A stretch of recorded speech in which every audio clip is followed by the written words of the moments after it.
Well, hit this morning, crisis in the classroom. One state is fighting the Trump administration over lessons that teach gender identity to children.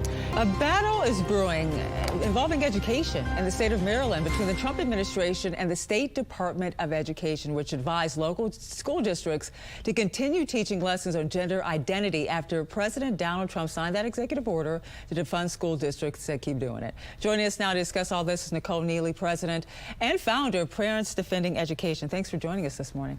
Thank you. Now, we have a portion of Trump's executive order, just so we can see both sides here for our audience. One portion, this is coming from President Donald Trump, eliminating federal funding or support for illegal and discriminatory treatment and indoctrination in K-12 schools.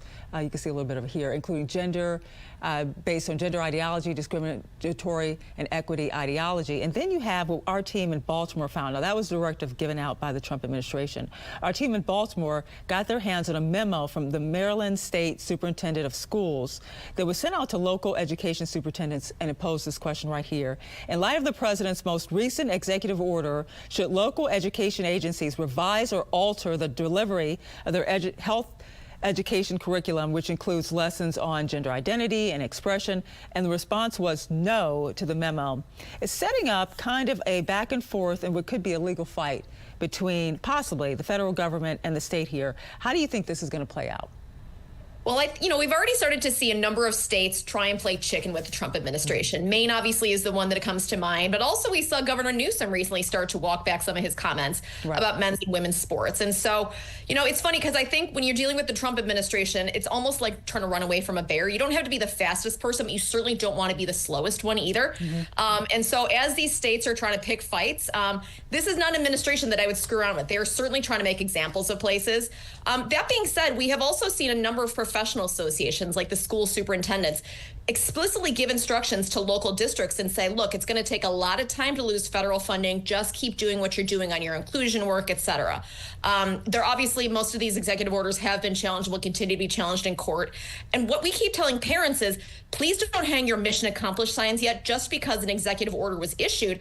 Now the hard work begins because these policies have to be codified. Grant programs have to be stripped.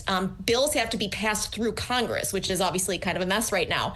And also there has to be a rulemaking process to try and really enforce some of, get Title IX to a place where it needs to be, really bolster Title VI. We have seen that Office for Civil Rights open investigations, but this fight is far from over. You talk about lawsuits here. Let's talk about the National Education Association suing Trump, the Trump administration, over their order to dismantle the Department of Education. The gist I'm getting from some of these lawsuits is they're saying his move to downsize staff and to also move some of these programs out of the Department of Education is the equivalent of trying to shut it down, which Congress only has the ability to do. What do you think of these lawsuits? I think this one in particular is a little bit laughable. I mean, where were the NEA? Where was the NAACP when we had schools closed? They still demanded their money. They expected all their handouts for the ESSER funding. This is frankly just them getting their spigot cut off of all the billions of dollars of federal funding that their organizations have benefited from over the past several decades.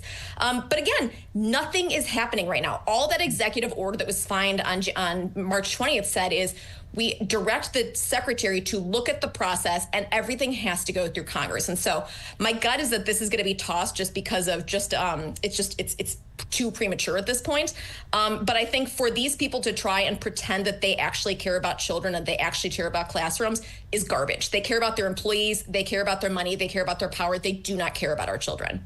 Okay, let's talk about this real quick. What's happening with Seattle Public Schools and reversing course on pausing their gifted program after parents pushed back. And a study actually said that these parents were concerned over the quality of education. Is this a win for parents?